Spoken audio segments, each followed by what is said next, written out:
Good morning everyone. Shrimati Moharadev Tapade girls college Jaswantgarh के इस YouTube channel में आप सभी का बहुत बहुत स्वागत है। आज का हमारा जो डिस्कस का टॉपिक है वो है भारत में गरीबी के कारण। तो भारत में बहुत से कारण है जिसकी वजह से गरीबी की स्थिति यहाँ बनी हुई है और ये अब से नहीं है, ये देश के आजाद होने से पूर्व से ही ये भारत में जो गरीबी की कंडीशन है ये जो लगातार बनी हुई है। तो इसको किस तरीके से मिटाया जाए उस पर तो बाद में बात करेंगे, लेकिन आज हमारे जो टोटल जो रीजन है, ये जो कारण है गरीबी के, उन पे हम डिस्कस करने वाले हैं। तो सबसे पहले हम बात करते हैं कि यहाँ जॉन केनेथ गैल्ब्रेथ के अनुसार इनका कहना है, ये एक अर्थशास्त्री के रूप में है और इन्होंने जो पूरे वर्ल्ड में गरीबी किस कारण से हो रही है और उसके बारे में थोड़ा सा रिसर्च किया और अपने आंकड़े जो प्रस्तुत किए। तो उन्होंने अपने रिसर्च के बाद जो इनके सामने जो टॉपिक आए हैं उनके आधार पे उन्होंने कुछ ये इसके रीजन रखे हैं कि ये इसके कारण है जो हो सकते हैं। तो इनके अनुसार, जॉन केनेथ गैल्ब्रेथ के अनुसार, सबसे पहले गरीबों को गरीब रहना पसंद है। तो यानी जो गरीब लोग हैं वो उस स्थिति से बाहर निकलना ही नहीं चाहते हैं। तो इनके अनुसार पहली चीज यही आ रही है कि गरीबों को गरीब रहना ही पसंद है। वो उनकी मानसिकता ऐसी हो गई है कि हम गरीब हैं, गरीबी मरेंगे, गरीबी में जिएंगे, आगे बढ़ने का प्रयास नहीं करते हैं। और हम जब महानगरों में, हमारे बड़े महानगर है दिल्ली, मुंबई, मद्रास, कलकत्ता या जो राज्य की राजधानियां हैं वहां हम देखते हैं तो हमें ऐसी कंडीशन देखने को मिल जाती है। तो उनकी भी मानसिकता की बात करें तो वो भी कुछ ऐसी ही बनी हुई है कि वो गरीब ही रहना चाहते हैं, उस स्थिति से आगे बढ़ना नहीं चाहते। अपने बच्चे हैं उनको भी वही काम सिखा रहे हैं जो खुद कर रहे हैं। तो ये एक बड़ा जो कारण रहा है। इसके बाद गरीब देश कृत्रिम रूप से भी गरीब होता है, ये कहना है। और इसके पश्चात बात करें औपनिवेशिक उत्पीड़न के कारण भी गरीब है। तो यानी आजादी से पूर्व हमारा जैसे देश के अन्य देशों जो राज्य उनका गुलाम था, जैसे अंग्रेजों का, उससे पहले मुगल शासकों का। तो कहने का मतलब है ये भी एक कारण रहा है कि गरीबी है। क्योंकि यहाँ से जो जितना भी प्रोडक्शन होता था वो सारा जब अंग्रेजों को गुलाम था 200 साल तक रहा, हम जानते हैं सभी। तो उस समय जो कच्चा माल था हमारा वो सारा इंग्लैंड जाता था, वहां से जो तैयार माल होके यहाँ था जो बहुत महंगा 10 पैसे की चीज है जो वहां 2 रुपए में हमें मिलती थी। तो ये कंडीशन देखने को मिल रही थी। तो ये जो एक बड़ा लाभ है तो वो तो वही कमा रहे थे। तो यहाँ फायदा क्या होता है, यहाँ केवल लेबर है, जो मजदूर थे जो कच्चा माल निकाल करके वहां भिजवाने का काम करते थे। तो इस तरीके से कहने का मतलब यहाँ गरीबी लगातार बनी। और ये कुछ एक रीजन भी है इसमें जो लग रहे हैं। गरीब वर्ग शोषण का परिणाम हम जानते हैं कि गरीबों का हर जगह कहीं न कहीं शोषण हमें देखने को मिलता है। हम आए दिन समाचार पत्र पत्रिकाओं में पढ़ते हैं और मीडिया पे भी, सोशल मीडिया पे ऐसी बहुत सारी खबरें देखते हैं जिनसे आपको खुद को यह आइडिया लग जाएगा कि गरीबों का शोषण होता है। इसके बाद गरीबी का कारण अपर्याप्त पूंजी भी है। तो बहुत सारे ऐसे देश है जो गरीब है, हमारे देश की बात नहीं करें, हम पूरे वर्ल्ड की बात कर लेते हैं, जिन देशों के पास पूंजी नहीं है, पूंजी का अभाव है, तो वो देश तो गरीब की स्थिति में आएंगे। क्यों? क्योंकि पूंजी से ही नए उद्योग धंधे, व्यापार वगैरह सारे चलते हैं। तो यदि पूंजी होगी तो वहां उद्योग धंधे बड़ी मात्रा में फैलेंगे और वहीं से बड़ी मात्रा में रोजगार निकलेगा, लोगों को पैसे मिलेंगे और पैसे मिलेंगे तो गरीबी है जो चली जाएगी। तो ये कहने का मतलब है यहाँ। और अत्यधिक जनसंख्या गरीबी के कारण है। तो ये भी एक बड़ी समस्या रही है कि देश में बड़ी मात्रा में जनसंख्या बढ़ती जा रही है और रोजगार इतनी बड़ी जनसंख्या को उपलब्ध कराना एक बड़ी चुनौती है, बड़ी एक समस्या है। तो ये भी एक कारण रहा है जो गरीबी का है। जो इसके बाद यदि बात करें हम निकम्मी आर्थिक नीतियां, जो अर्थव्यवस्था के लिए जो नीतियां बनाई गई है, तो हम जानते हैं पंचवर्षीय योजनाएं 1951 से बाद 1951 से हमारी पंचवर्षीय योजना स्टार्ट की गई है। उनके बाद से ही लगातार गरीबी दूर करने का प्रयास हर सरकार जो आती है, जो इसी को यानी हर सरकार जो आती है वो गरीबी को मिटाने का प्रयास करती है, ऐसी नीतियां लेके आती है, ऐसे काम गिनाती है कि हमने ऐसा किया। लेकिन ये गरीबी जस की तस वैसे की वैसे कुछ और बढ़ी और है। तो सरकारों, जो भी सरकार आती है उनको ये पता होना चाहिए कि हमारी पॉपुलेशन भी साथ में बढ़ रही है, तो रोजगार है तो उसको भी आपको बड़ी मात्रा में बढ़ाना होगा। तो रोजगार है, जो वर्तमान जो बेरोजगार है उनको ही रोजगार नहीं देना है, जो नई पीढ़ी जैसे 18 साल कवर करती है उसको भी तो रोजगार की आवश्यकता है।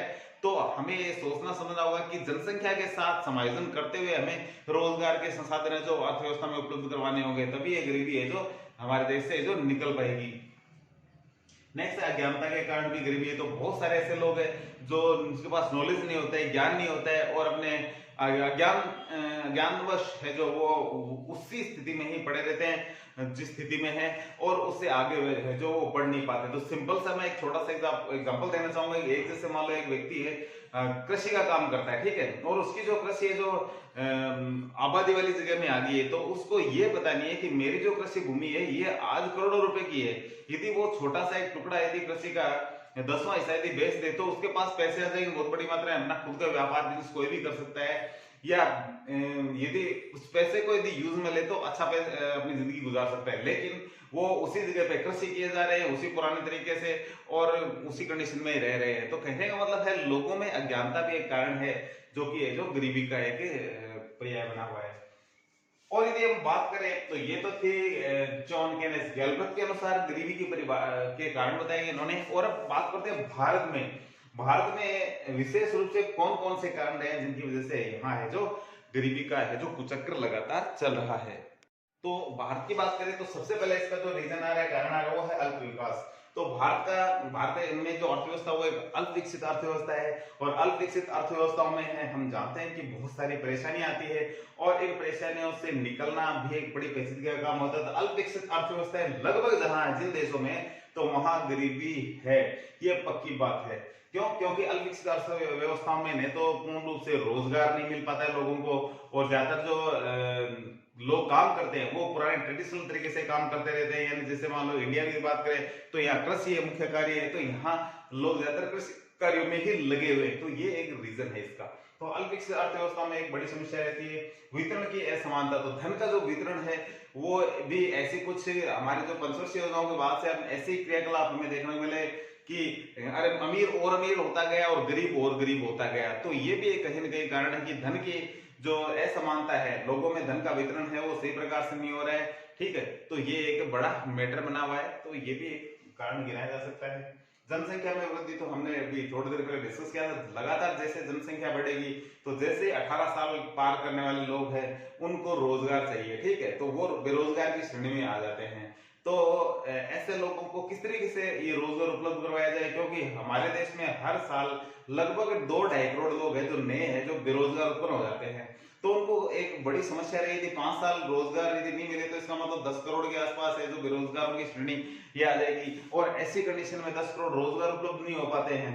तो कहने का मतलब ये है कि हमारे देश में ये जो जनसंख्या है ये भी कहीं ना कहीं अपना जो रोल दिखा रही है गरीबी में, ठीक है। और उसके बाद में यदि बात करें हम तो वो है बेरोजगारी। तो लोगों में हमने बात करी है कि मुख्य कारण इसी को मान सकते हैं, बेरोजगारी है, जनसंख्या है। तो बेरोजगारी लगातार हमारे देश में जो बनी हुई है, और देश की अर्थव्यवस्थाएं हैं या देश की सरकारें हैं वो ऐसे कोई क्रियाकलाप नहीं कर पा रही है जिनसे ये क्या है कि बेरोजगारी को दूर किया जा सके। हालांकि समय समय पे ऐसे प्रोग्राम रखे जाते हैं ऐसे जिससे कि रोजगार को बढ़ावा दिया जा सके किसी न किसी तरीके से, और लोगों को जो बेरोजगारी से मुक्ति मिल सके। नेक्स्ट है पूंजी की कमी। तो जिन देशों के पास पूंजी की कमी होती है तो हम जानते हैं कि पूंजी से उद्योग धंधे बढ़ते हैं, निवेश किया जाता है बड़ी मात्रा में, उद्योगों से रोजगार बनता है, और रोजगार से लोगों को है जो गरीबी मिटाने का मौका मिल जाता है। तो ये भी हमारे अच्छी स्थिति नहीं है, क्योंकि पूंजी कमी है जो विकासशील जो अर्थव्यवस्था है, क्योंकि भारतीय अर्थव्यवस्था विकासशील अर्थव्यवस्था है, और विकासशील अर्थव्यवस्थाएं हैं यहाँ पूंजी का अभाव देखने को मिलता है। नेक्स्ट पॉइंट करें बात करें तो कृषि का पिछड़ापन। तो हमारे देश में हम जानते हैं आज भी कृषि का वही पुराना ट्रेडिशनल तरीके से लोग हैं जो बहुत बड़ी मात्रा में जो कृषि कर रहे हैं, और उसी तरीके से कृषि किए जा रहे हैं, उसमें कोई बदलाव नहीं कर रहे हैं। हालांकि बदलाव हुआ है लेकिन जिस स्तर पे होना चाहिए था उस स्तर पे नहीं हुआ है। तो जिसके कारण वो लोग हैं 6 महीने कृषि करते हैं और बाकी 6 महीने उसको बैठ करके खाते हैं जो प्रोडक्शन हुआ है। यदि सपोज करिए 4-5 साल यदि लगातार अकाल पड़े तो फिर उनके खाने की दिक्कत हो जाती है, और ये गरीबी का एक बड़ा कारण बन जाता है। और 4-5 सालों में उन्होंने जो लोन लिए थे, कर्जा लिया था लोगों से बीज बोने के लिए और के लिए, वो लगातार वैसा वैसा बना रहेगा। खाने के लिए भी बाहर से कुछ न कुछ एक्स्ट्रा काम करना पड़ेगा, लेना पड़ेगा, उधार लेना पड़ेगा। इस तरीके से ये जो है जो ब्याज के चक्कर में या लोगों से ऋण के चक्कर में आने के बाद में भी लगातार गरीबी की स्थिति है जो इस तरीके से बनी रह सकती है। तो ये कृषि के पिछड़ेपन के कारण भी है। प्राकृतिक प्रकोप लगातार आते रहते हैं। हमने बात करी कि प्राकृतिक प्रकोप बहुत सारा कई बार ऐसे आते हैं कि फसलें खराब हो जाती है किसानों की, तो फिर वो किसान है जो लागत भी उनकी वसूल नहीं हो पाती है। यदि 3-4 साल ऐसी कंडीशन आ जाए तो फिर बहुत बुरी हालत हो जाते हैं।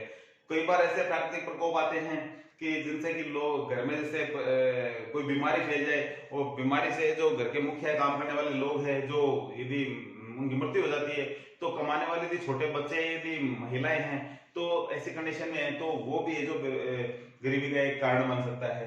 तो प्राकृतिक प्रकोप से हमारे यहाँ बहुत बड़ी मात्रा में समस्या होती है। बहुत बार भूकंप आते रहते हैं, भूकंप में बहुत सारे लोग मर जाते हैं, और बाढ़ में बहुत सारे लोग हैं जो हर साल में देखने को मिलता है कि लोग मृत्यु के यानी आगोश में चले जाते हैं। तो ये बहुत सारी पेचीदगी है जिसकी वजह से काम करने वाली जो श्रम, जो कार्यशील जो जनसंख्या है, यदि उसमें से लोग खत्म होते हैं तो उस परिवार में निश्चित रूप से कहीं ना गरीबी का एक रीजन आया जाता है, कारण आया जाता है।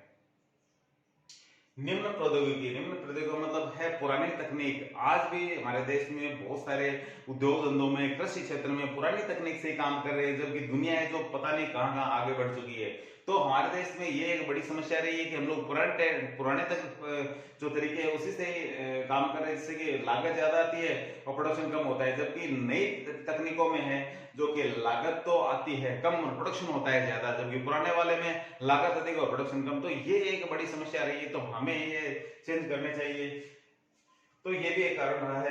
ग्रामीण अर्थव्यवस्था, हम जानते हैं हमारी अर्थव्यवस्था है, ग्रामीण अर्थव्यवस्था है। हमारे 70% आबादी है वो गांव में निवास करती है, और हम जानते हैं कि गांव में मुख्य व्यवसाय 70% लोगों का कृषि ही है। इसके अलावा दूसरे सहायक काम है जिनसे भी ऐसा भी काम नहीं है कि वो बहुत बड़ी मात्रा में अमीर हो जाए। इसके अलावा जो कृषि की बात करें तो वो कृषि पर जो आधारित जनसंख्या है वो मानसून पे डिपेंड करती है 70% उनमें भी, तो वो एक बड़ी समस्या रही है। तो इस तरीके से जो मानसून पे डिपेंड करेगा, तो मानसून अच्छा आएगा तब तो अच्छी स्थिति है, लेकिन जरूरी नहीं है कि मानसून अच्छा है। और मानसून की जो कृषि होती है उस पर इतनी कोई बड़ी मात्रा में यदि कहा जाए तो अच्छी इनकम नहीं हो पाती है। तो ये एक बड़ी समस्या रही है, और लोगों को दूसरा काम नहीं करने की आदत पड़ी है, वही काम करते हैं अपनी कृषि वाला ही, और उसी से ही खुश रहते हैं। तो कहने का मतलब वो जस के तस वैसे के वैसे ही गरीबी में अपना जीवन यापन कर रहे हैं। इसके बाद में बात करें प्राकृतिक संसाधनों का कम विदोन, तो देश में बड़ी मात्रा में प्राकृतिक संसाधन है। हमारे यहाँ राजस्थान की बात करें तो यहाँ पेट्रोलियम पदार्थों के बड़ी मात्रा में भंडार भरे पड़े हैं। यहाँ यूरेनियम के बड़ी मात्रा में भंडार है, जो कि परमाणु शक्ति में या बिजली बनाने में जो काम आती है चीजें। इसके अलावा हमारे यहाँ बड़ी मात्रा में जो इंपॉर्टेंट जो पत्थर होता है वो बड़ी मात्रा में निकलता है, मार्बल्स वगैरह। इसके अलावा हमारे यहाँ तांबे और अन्य जो रिश्ते से संबंधित बहुत सारे जो ऐसे खाने हैं हमारे देश में, ठीक सॉरी हमारे राजस्थान की बात कर ले तो कहने का मतलब है ये तो एक राजस्थान की बात है, जबकि पूरे भारत में यदि कहा जाए तो बहुत बड़ी मात्रा में हमारे यहाँ प्राकृतिक संसाधन यदि उनका सही प्रकार से विदोन हो तो रोजगार निकलेगा बड़ी मात्रा में, और रोजगार निकलेगा तो जो गरीबी है रहेगी नहीं। क्योंकि हम जानते हैं कि प्राकृतिक संसाधनों से ही सारे के सारे उद्योग चलते हैं। उन जितने भी उद्योग है उनमें जो कच्चा माल है वो प्राकृतिक संसाधनों का ही एक रूप होता है, और प्राकृतिक संसाधन है जो कि उद्योग धंधों में हम जानते हैं दिए जाते हैं कच्चे माल के रूप में। तो उनसे जब नया जो तैयार माल हम बनाते हैं, जो वो सारा जो हमें बाद में देखने को मिलता है, लेकिन सबसे पहले वो कच्चे माल के रूप में होता है जो हमें प्रकृति देती है। तो इस तरीके से यदि बात करें हम फर्नीचर उद्योग की बात करें तो लकड़ी सारी जंगलों से मिलती है। यदि हम बात करें आयरन की बात करें, लोहा इस्पात उद्योग की बात करें तो लोहा जमीन से निकलता है। तो कहने मतलब ये प्रकृति ने दिया है, हमने केवल रूप परिवर्तन किया उनका। तो ऑल ओवर कहने मतलब हमारे जो प्राकृतिक संसाधन है उनका विदोन नहीं हुआ है। विदोन यदि अच्छे से हो तो बड़ी मात्रा में रोजगार निकलेगा और लोगों से गरीबी है जो दूर हो पाएगी। नेक्स्ट यदि बात करें निम्न विकास दर, तो हमारी जो विकास की दर है वो लगातार कम ही रही है। जब देश आजाद हुआ तो हमारी जो विकास की दर 0.5 थी। तो हालांकि ये बहुत टाइम हो गया, मैं आजाद हुए 70 साल के लगभग हो गए हैं। तो कहने का मतलब ये 70 के तरफ साल इतने वर्ष हो गए हमें, तो हमें कम से कम स्ट्रॉन्ग हो जाना चाहिए विकास के मामले में। लेकिन हम आज भी उसी तरीके से अपना जीवन यापन सभी लोग जो कर रहे हैं, अमीर और अमीर होता जा रहा है, गरीब और गरीब होता जा रहा है। तो हमारी जो विकास दर है वो क्या है, हमेशा स्लो ही चलती रही है। सामाजिक कारण है। सामाजिक बहुत सारे ऐसे रीति रिवाज है हमारे, ऐसी परंपराएं हैं, सामूहिक जैसे परिवार में रहने वाली जो प्रणालियां है, तो ये बहुत सारी जो गरीबी का कारण हमें बनी हुई अभी भी। जैसे कि कोई परिवार में यदि कोई एक सदस्य नहीं कमा रहा है तो, लेकिन जो संयुक्त परिवार होता है उसमें वो कोई बात नहीं, काम चल जाता है। लेकिन यदि वो कमाता तो और ज्यादा पैसे आते हैं घर में, लेकिन वो नहीं कमा रहा है तो ऐसे ही खा तो रहे है। तो कहने का मतलब है ये बहुत सारे हमारे जो ट्रेडिशनल जो परंपराएं हमारी है वो भी कहीं भी कारण रही है। राजनीतिक कारण तो हमारा देश है जो बहुत छोटे छोटे ऐसे युद्ध भी लगातार है जो झेल रहा है। इसको छद्म युद्ध भी कह सकते हैं। पाकिस्तान से चाइना से भी लड़ाई झेली इसने, वो छोटे छोटे युद्ध है बॉर्डर पे चाइना और जो पाकिस्तान से होते रहते हैं। तो ये भी कहीं ना कहीं एक कारण है जिनसे कि हमारा जो पैसा उधर बर्बाद हो रहा है बिना बंदूक गोले बारूदों में, और जबकि वो पैसा यदि विकास कामों में या लोगों के जीवन को यदि रोजगार के रूप में यदि कुछ चीजें मिल सके, इस प्रकार के कामों में यदि लगाया जाए तो मेरे ख्याल से बहुत अच्छी स्थिति होगी। सांस्कृतिक कारण भी ऐसे रहे हैं जिसकी वजह से जो बेरोजगारी फैल रही है। तो हमारी संस्कृति कैसी है? हमारी संस्कृति है ऐसी है कि हमें उपवास करके जीवन यापन करना चाहिए, हमें सादा जीवन, उच्च विचार वाली वो जो बात आती है, बिल्कुल सादा जीवन जियो। तो लोग हैं जो इसी प्रकार से दो रोटी खा करके अपना गुजारा कर लेते हैं और बिना लाइट बिजली के भी रहने को तैयार हो जाते हैं। ऐसी हमारी जो प्रवृत्ति रही है, हमारा जो संस्कृति जो हमारी ऐसी रही है, तो उसके अनुसार भी लोगों की स्थिति जो गरीबी में ही इसी प्रकार से बनी हुई है। तो ये कुछ आज गरीबी के कारण थे। तो आज की वीडियो में इतना ही, मिलते हैं नेक्स्ट वीडियो में। तब तक के लिए धन्यवाद। अपने वीडियो को लाइक कीजिए, शेयर कीजिए, यदि चैनल को सब्सक्राइब नहीं किया तो वो भी जरूर कीजिए।